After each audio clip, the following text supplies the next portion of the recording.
부활절이지만 우리가 계속해서 주일 예배 시간을 통해 요한복음의 말씀을 함께 나누고 있습니다.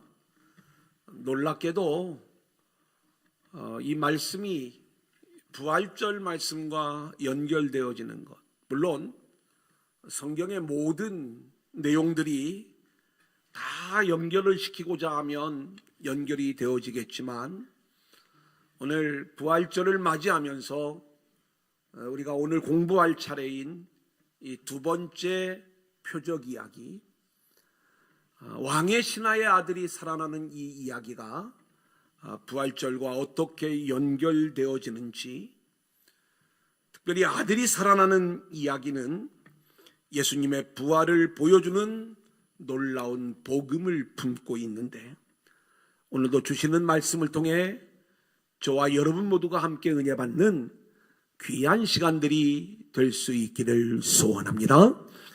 자, 우리 한번 따라해 볼까요? 생명을 살리는 복음. 생명을 살리는 복음. 자, 1절, 요한복음 4장 41절로 42절 같이 보겠습니다. 시작. 예수의 말씀으로 말미암아 믿는 자가 더욱 많아 그 여자에게 말하되 이제 우리가 믿는 것은 내 말로 인함이 아니니 이는 우리가 친히 듣고 그가 참으로 세상의 구주신 줄 알미라 하였더라. 우리가 요한복음의 말씀을 보면 사도 요한이 얼마나 치밀하게 말씀을 구성하고 있는지를 알 수가 있는 거예요. 우리는 지난 두 번의 시간을 통해서 수가성 여인, 그리고 사마리아 사람들이 주님을 구주로 믿게 되는 그 과정을 함께 나누었어요. 그 마지막 장면의 말씀을 오늘 같이 읽은 겁니다. 예수의 말씀으로 인하여 믿는 자가 더욱 많아졌다. 사마리아 사람들이 수가성 여인의 증언을 듣고 주님께 나와 주님과 이틀을 유하는 가운데 주님으로부터 말씀의 가르침을 받고 그 말씀의 능력으로 인하여 그들이 주님을 세상의 구주로 고백하면서 믿는 자가 많아졌다는 얘기예요. 그러니까 사마리아 사람들에게 말씀이 믿음의 동기가 되었다는 그러한 내용이죠. 오늘 말씀은 이것과 아주 연관되어지면서 이제 오늘 말씀이 진행되어지고 있어요. 43절로 45절 같이 읽어볼까요? 시작. 이틀이 지남에 예수께서 거기를 떠나 갈릴리로 가시며 친히 증언하시기를 선지자가 고향에서는 높임을 받지 못한다 하시고 갈릴리에 이르심에 갈릴리인들이 그를 영접하니 이는 자기들도 명절에 갔다가 예수께서 명절 중 예루살렘에서 하신 모든 일을 보았음이더라. 예수님이 유대를 떠나서 갈릴리로 가실 때 사마리아를 통과하여야 하겠는지라. 기억나시죠? 지금 주님은 갈릴리로 가시는 그 와중에 일부러 사마리아로 들어가 수가성 여인을 만나고 사마리아 복음화를 이루신 다음에 이제 갈릴리에 도착했다는 이야기예요.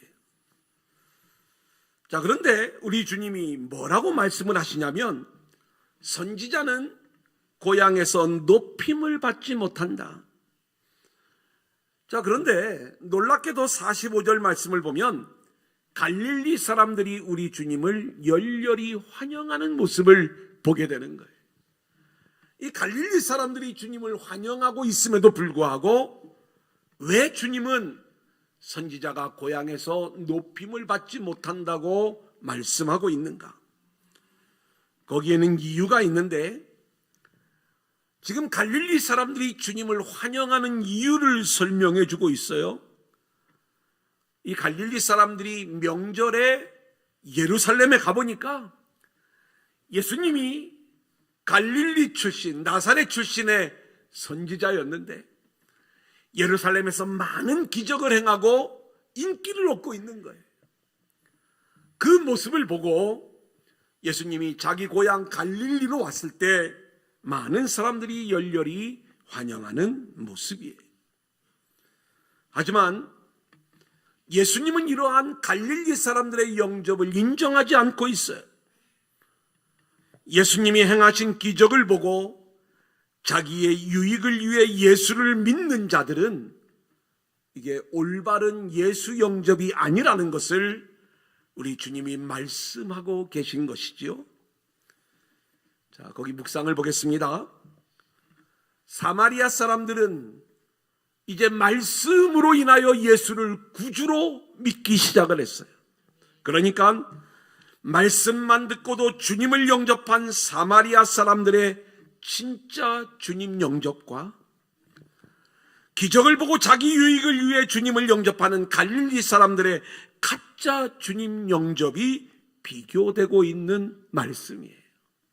그리고 오늘 이 왕의 신하의 이야기는 바로 이 내용을 담고 있는 것을 우리가 보게 됩니다. 자, 4장 46절 같이 보겠습니다. 시작. 예수께서 다시 갈릴리 가나에 이르시니 전에 물로 포도주를 만드신 곳이라 왕의 신하가 있어 그의 아들이 가버나움에서 병들었더니. 오늘 본문은 예수님의 두 번째 표적 이야기를 말씀해 주고 있어요.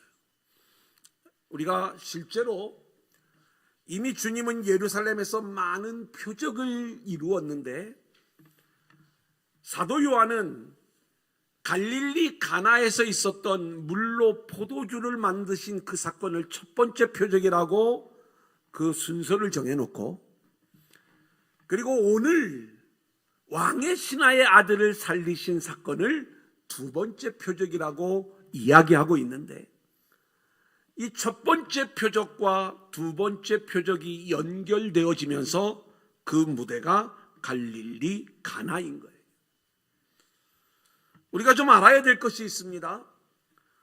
제가 처음 요한복음을 서론으로 말씀을 드릴 때 요한복음 1장부터 12장까지의 말씀은 표적 이야기, 그리고 13장부터 21장까지는 영광 이야기라고 말씀을 드리면서 이 표적 이야기에 특별히 7가지 표적을 말씀하고 있는데, 이 7가지 표적은 단순히 예수님이 능력자이거나 초월자이거나 기적을 보여주시는 분을 우리에게 알려주시려는 말씀이 아니라 이 표적의 모든 내용들이 왜 주님이 메시아인가를 우리에게 보여주시는 것이고, 그리고 그 표적의 모든 내용들은 주님의 십자가로 완성되어지는 것임을 말씀을 드렸어요. 그래서 첫 번째 표적을 이야기할 때 물로 포도주가 바뀌어진 것은 단순히 가치 없는 것이 가치 있는 것으로 바뀌어진 사건이 아니라 포도주가 상징하는 예수님이 십자가에서 흘리신 보혈의 피, 이게 우리를 위해 주님이 만들어 주실 진짜 포도주인데, 그 주님이 만들어 주시는 십자가의 포도주로 우리의 즐거움이, 혼인잔치의 즐거움이 회복되어지는, 세상의 혼인잔치가 아닌 하늘의 혼인잔치, 하늘의 기쁨이 회복되어지는 이야기를 첫 번째 표적은 담고 있는 거예요. 자, 그렇다면 두 번째 표적 이야기는 마찬가지로 예수 그리스도의 십자가로 이 죽어가는 아들이 살아나는 생명의 회복이 일어나는 이야기. 오늘 우리가 두 번째 대지에서 이 아들이 살아났다는 이야기 속에서 그 내용을 우리가 함께 살펴볼 것인데, 첫 번째 표적이 즐거움의 회복이라면, 기쁨의 회복이라면, 두 번째 표적은 생명의 회복을 보여주는 그러한 말씀이다. 아멘. 자, 그런데 1장 48절 같이 볼까요? 시작. 나다나엘이 이르되 어떻게 나를 아시나이까? 예수께서 대답하여 이르시되 빌립이 너를 부르기 전에 내가 무화과 나무 아래에 있을 때에 보았노라. 예수님이 왜 유대를 떠나셨어요?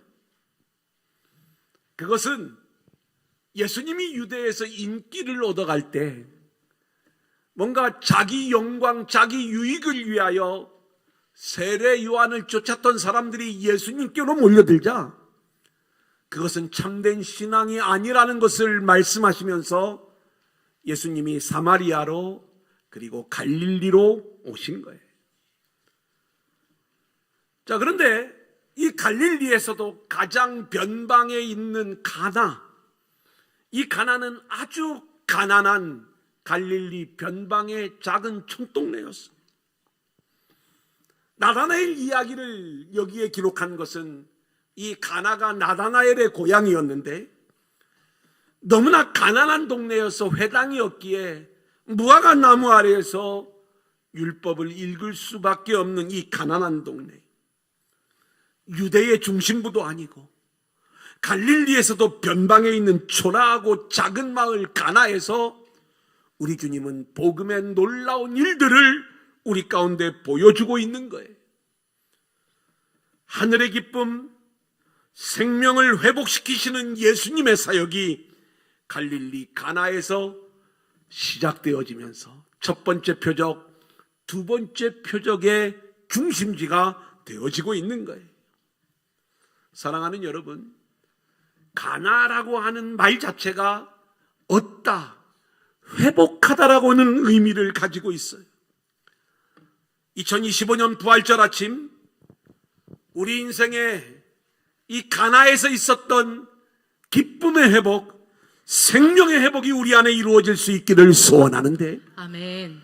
우리가 세상 중심에 있는 뭔가 번화한 세상 가운데 있는 주님을 찾아가며 세상의 유익을 구하는 것이 아니라 아주 작은 촌동네 가나, 변방에 있는 가난하고 초라한 곳이지만 이 가나에 있는 주님을 찾아가 그 주님으로 인하여 생명과 즐거움의 회복이 이루어지는 2025년 부활절이 될 수 있기를 소원합니다. 아멘.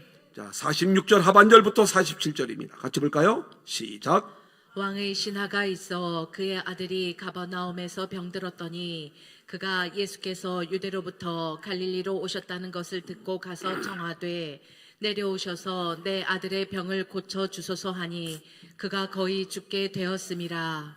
오늘 본문에 왕의 신하라고 번역이 되어 있으니까 왕궁에서 일하는 어떤 하급 관리일지 모르겠다 이 생각을 하기 쉽지만, 여기에 쓰여져 있는 바실리코스라고 하는 원어는 왕의 친족 또는 왕과 아주 가까이에 있는 높은 고위직을 이야기하는 거예요. 근데 문제가 생겼어요. 이 사람의 아들이 병들어 죽게 되었다는 것입니다. 그런데 이 아들이 병들어 죽게 된 상황에서 예수님이 가나에 계시다는 이야기를 듣고 자기가 살던 가버나움에서 가나에 계신 예수님에게로 달려가는 이 왕의 신하의 이야기예요. 거리가 약 30km에서 34km. 그러니까 우리가 걷는다면 한 7, 8시간은 걸리는 비교적 짧지 않은 그러한 거리인데 예수님을 찾아간 거죠. 자, 47절로 48절입니다. 시작. 그가 예수께서 유대로부터 갈릴리로 오셨다는 것을 듣고 가서 청하되 내려오셔서 내 아들의 병을 고쳐 주소서 하니 그가 거의 죽게 되었음이라. 예수께서 이르시되 너희는 표적과 기사를 보지 못하면 도무지 믿지 아니하리라. 왕의 신하가 예수님을 직접 찾아와 예수님 직접 가버나움으로 내려가셔서 내 아들의 병을 고쳐주소서 요청을 하는 거죠. 그러자 주님은 이런 말씀을 하셔요. 너희는 표적과 기사를 보지 못하면 도무지 믿지 아니하는구나. 책망을 하시는 거예요. 여러분, 그런데 우리는 이 말씀을 단순히 왕의 신하 한 사람에게만 하신 말씀으로 생각하면 안 됩니다. 너희는 이렇게 말씀을 하고 있잖아요. 우리가 요한복음을 공부하면서 예수님이 니고데모와 대화를 나눌 때 우리는, 너희는 구분하시는 걸 봤죠. 그러니까 니고데모는 아주 영향력 있는 유대인의 대표였던 거예요. 자, 그리고 우리 주님이 어디로 가시냐면 사마리아로 가셔서 수가성 여인과 대화를 할 적에도 우리는 아는 것을 예배하는데 너희는 모르는 것을 예배한다. 너가 왜 목마름을 갖고 있는지 그 이유를 설명하시면서 우리와 너희를 구분하죠. 이번에는 이 왕의 신하, 이 사람은 가버나움에 있는, 그러니까 우리가 이방인이었을 것이다 이렇게 생각이 되어지기도 하고요. 왜냐하면 이 왕족, 당시에 이 헤롯 안티파스와 연결되어져 있던 이 헤롯 가문 자체가 이두메 사람들이죠. 그래서 이방인이었을 것이다 라고 생각을 할 수도 있고, 또는 갈릴리 사람들이다 우리가 이렇게 이야기할 수도 있는 거예요.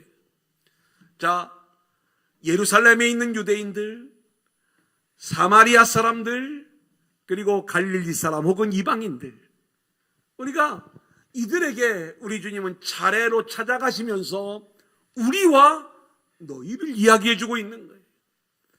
그러면서 참된 복음의 세계가 무엇인가를 니고데모에게도, 그리고 수가성 여인에게도, 그리고 여기 왕의 신하와 갈릴리 사람들에게도 참된 믿음의 세계가 무엇인지, 표적을 구하는 게 참된 믿음이 아니라 오늘 말씀을 붙잡는 게 참된 믿음임을 가르쳐주고 있는 거예요.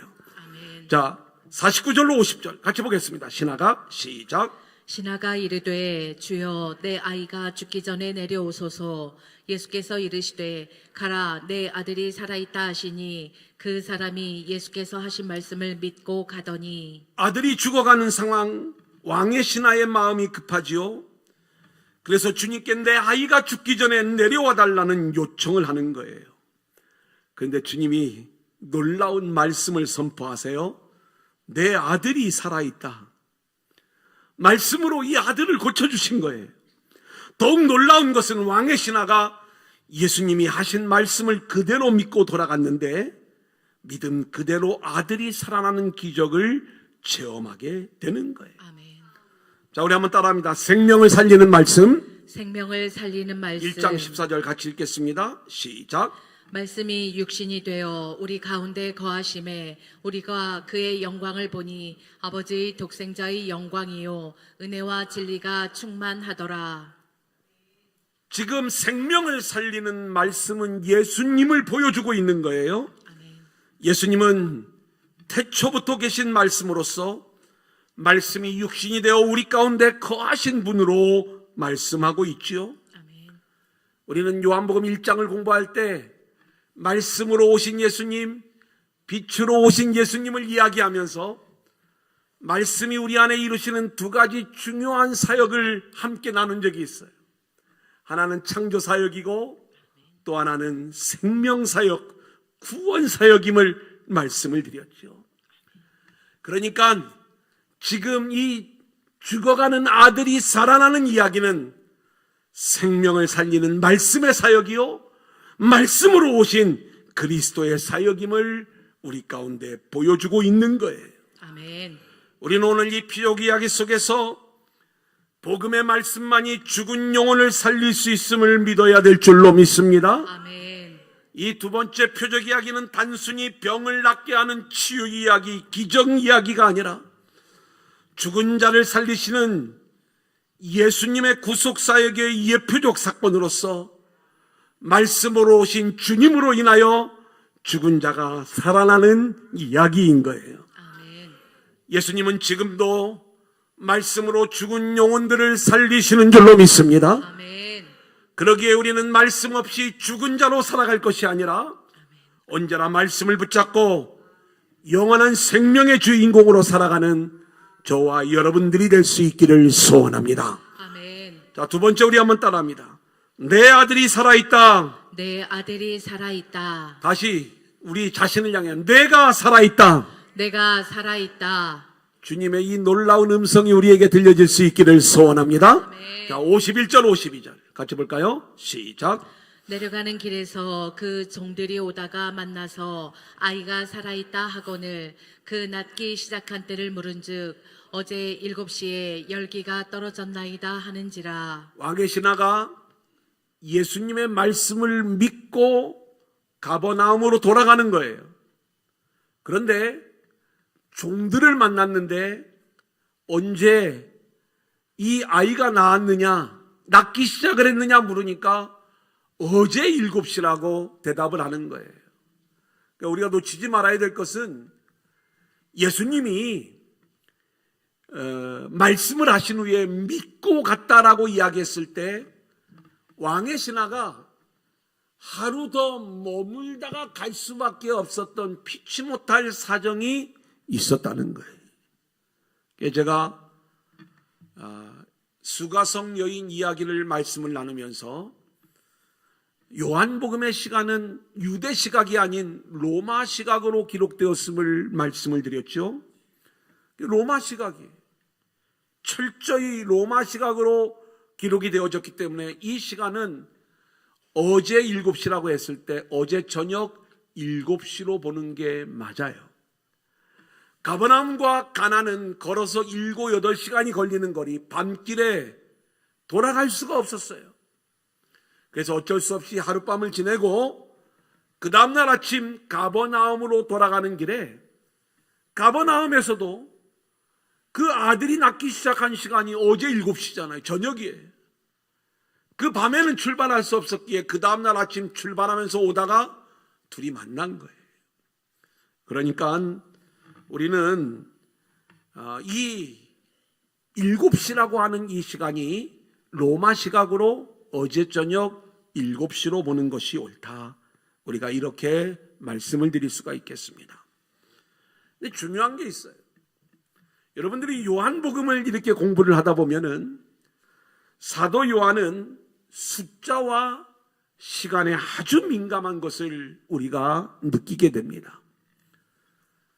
첫 번째 표적 이야기를 할 때에도 돌 항아리 6을 이야기하는 거예요. 수가성 여인을 이야기할 때도 전에 있던 5 남편, 지금 있는 남편을 이야기하는 거예요. 다 6의 숫자를 품고 있어요. 그래서 우리가 말씀을 드리지만 이 7시라고 하는 이 시간을 이야기하는 의미가 있는 것이다. 우리가 요한복음 1장을 공부할 때 세례 요한의 2 제자가 세례 요한의 안내를 받아 주님과 함께 거한 그 시간이 10시다 이렇게 기록이 되어져 있었어요. 10은 완성의 시간이에요. 그들이 주님과 연합하여 함께 거함으로 주님의 제자로 완성된 시간 10시. 그 10시는 밤 10시다. 그날 밤을 함께 지새웠다 이렇게 말씀을 드리면서 이제 복음의 아침이 기다려지는 시간이 10시였던 거예요. 주님의 제자로 완성되어지고 복음의 아침이 기다려지는 시간. 두 번째로 니고데모가 주님을 찾아왔어요. 근데 밤에 찾아왔다고 이야기를 해요. 주님을 만나기 이전에 최고의 유대인이었던 니고데모는 주님 만나기 전에는 여전히 밤에 속한 인생이었지만 그가 주님을 만나 복음을 깨닫고 난 후에 낮에 속한 인생으로 바뀌어지는 이야기를 요한복음은 우리 가운데 들려주는 거예요. 수가성 여인은 참된 예배와 메시아를 갈망하는 여인이었어요. 그런데 이 여인이 주님을 온전히 만나기 전까지의 시간은 6인 거예요. 이 6은 사람의 숫자이기도 하고 완전수인 7에서 하나가 부족한 불완전함을 보여주는 숫자. 제가 이 여인이 여태까지 함께 살아왔던 5 남편, 지금 있는 남편 합하면 6이죠. 돌 항아리 6.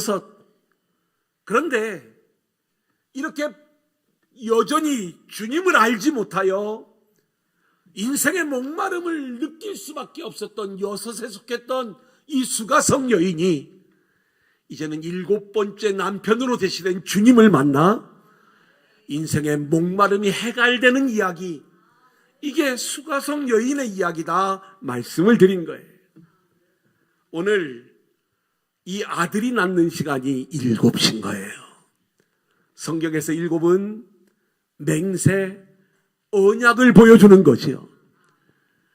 어제 7시 예수님이 언약하신 그 시간, 그 약속의 시간에 이 아들이 살아난 이야기를 우리 가운데 보여주고 있어요. 사랑하는 여러분, 2025년 부활절 아침에 하나님의 언약의 말씀을 붙잡고 생명이 날아나는 시간, 우리의 생명이 회복되어지는 시간, 7시의 은혜를 누리는 저와 여러분들이 될 수 있기를 소원합니다. 아멘. 자, 두 번째 우리 한번 따라합니다. 내 아들이 살아있다. 내 아들이 살아있다. 50절 말씀을 보니까 내려와서 직접 예수님이 오셔서 내 아들을 살려달라는 이 왕의 신하의 이야기에 우리 주님이 말씀으로 살려주시는데 내 아들이 살아있다 이렇게 말씀하고 있는 거예요. 근데 이 아들은요, 외아들이었어요. 아니, 우리 번역에는 외아들이라고 하나도 안 나와 있는데 왜 외아들이라고 말씀을 하십니까? 헬라어 원문을 보면 오늘 본문에 등장하는 이 아들이라는 단어 앞에 모두가 다 정관사가 붙어 있는데 이것은 대체 불가능한 특정한 아들을 가리키고 있는 거예요. 이 아들이 이 왕의 신하에게 있어서는 가장 자신의 일을 이어받을 대체할 수 없는 하나밖에 없는 그 아들. 근데 여러분 보세요.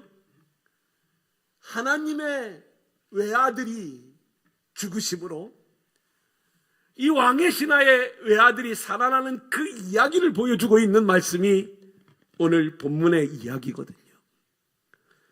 요한복음의 이야기는 이 독생자 외아들 예수 그리스도의 이야기를 우리 가운데 계속 말씀하고 있는데 요한복음 1장 14절을 보겠습니다. 시작.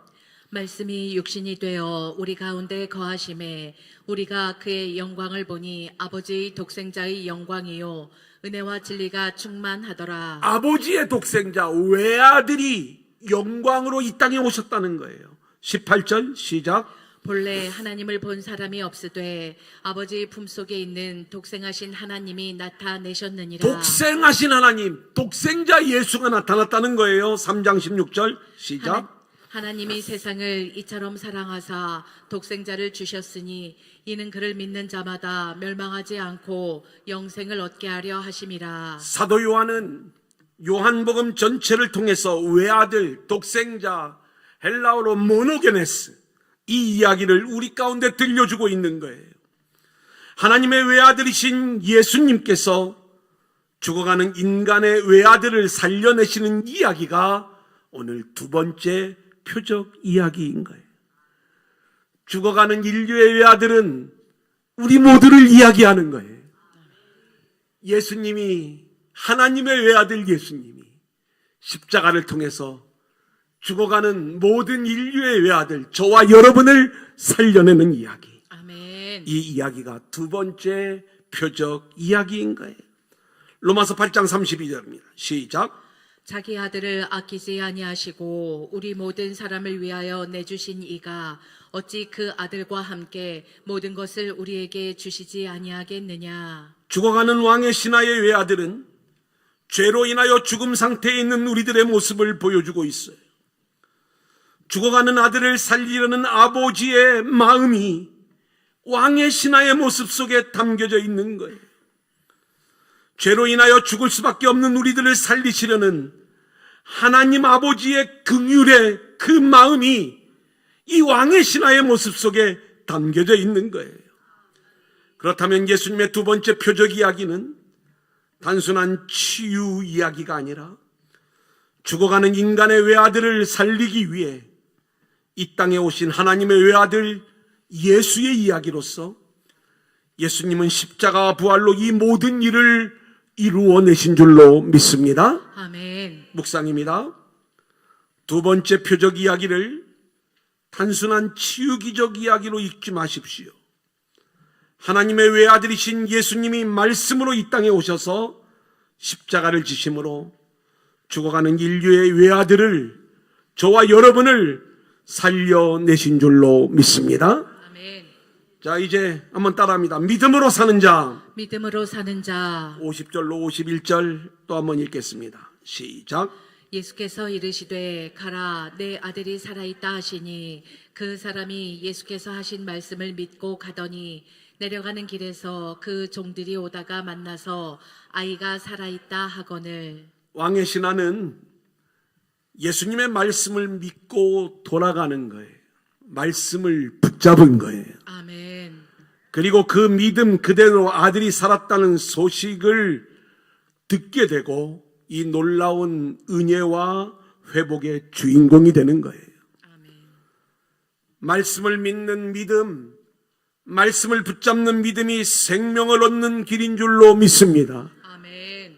우리가 하나님의 말씀을 오늘도 들을 때에 스쳐 지나가는 이야기로 듣지 마시고 또 세상에서 나의 유익을 구하는 말씀으로 듣지 마시고 저와 여러분의 생명이 회복되어지는 하늘의 말씀으로 듣기를 소원하고 아멘. 우리가 그 말씀을 붙잡을 때 부활하신 주님의 영원하신 생명, 그 부활 생명이 우리 안에 들어와 우리도 죽을 수밖에 없는 인류의 외아들로 이 땅에 왔지만 결국 주님으로 인하여 우리가 영원한 생명을 얻고 살아나는 놀라운 역사가 나타나게 되는 줄로 믿습니다. 아멘. 오늘 본문과 아주 비슷한 이야기가 백부장의 이야기예요. 마태복음 8장 5절로 8절입니다. 같이 봅니다. 시작. 예수께서 가버나움에 들어가시니 한 백부장이 나와 간구하여 이르되 주여 내 하인이 중풍병으로 집에 누워 몹시 괴로워하나이다. 이르시되 내가 가서 고쳐주리라. 백부장이 대답하여 이르되 주여 내 집에 들어오심을 나는 감당하지 못하겠사오니 다만 말씀으로만 하옵소서. 그러면 내 하인이 낫겠사옵나이다. 왕의 신하는 와서 직접 고쳐달라고 이야기를 할 때 주님이 말씀으로 고쳐주시는 그 은혜가 임했죠. 근데 오늘 백부장의 이야기는 하인이 죽어가는데 주님께서 직접 가서 고쳐주셨다고 말씀을 하셨을 때에 주님께서 내 집에 들어오심을 감당하지 못하겠습니다. 말씀으로만 하셔도 내 하인이 나을 줄로 믿습니다. 그렇게 예수님의 말씀을 붙잡는 믿음을 보여주었을 때 이 백부장의 믿음이 칭찬을 받게 된 거예요. 말씀을 믿으면 그것이 현실이 되는 줄로 믿습니다. 주님이 우리에게 원하시는 믿음은 말씀으로 충만한 믿음인 거예요. 말씀을 믿었을 때 왕의 신하의 아들이 낳았다면 이 시간 함께한 저와 여러분, 죽어가는 우리들에게 내가 살았다, 부활의 주님을 믿으면 내 아들이 살아있다, 내가 살아있다, 이 이야기를 우리가 듣게 되는 것이고 이 말씀을 믿음으로 우리는 영원한 생명의 주인공이 되는 줄로 믿습니다. 2025년 부활절에 죄로 인하여 죽을 수밖에 없는 우리들의 운명이지만 진짜 외아들의 죽으심을 믿을 수 있기를 소원하고 그 주님의 부활의 복음을 붙잡을 수 있기를 소원하고 그리하여 영원한 부활 생명의 주인공으로 세워지는 저와 여러분들이 될 수 있기를 소원합니다. 이제 마지막 세 번째 한번 따라합니다. 복음의 삶. 복음의 삶. 예수님의 두 번째 표적 이야기는 우리가 두 가지로 요약을 할 수가 있어요. 단순한 치유와 기적의 이야기가 아니라 복음의 말씀만이 죽어가는 영혼을 살릴 수 있음을 보여주는 말씀이고 그 생명을 살리는 복음의 말씀이 예수님이시라는 것. 그래 우리가 말씀을 믿는 자가 되어 영원한 생명의 주인공으로 세워져야 된다는 말씀. 이게 첫 번째 이야기이고요. 두 번째, 이 표적 이야기 속에서 우리가 잊지 말아야 될 것, 외아들의 살아나는 이야기. 근데 하나님의 외아들이 죽으심으로 죄로 인하여 죽을 수밖에 없는 인류의 외아들인 우리 모두가 살아나는 이야기, 이게 오늘 두 번째 표적 이야기라는 것. 우리가 이 놀라운 십자가의 복음을 붙잡고 영원한 부활 생명의 주인공으로 살아가는 저와 여러분들이 될 수 있기를 소원합니다.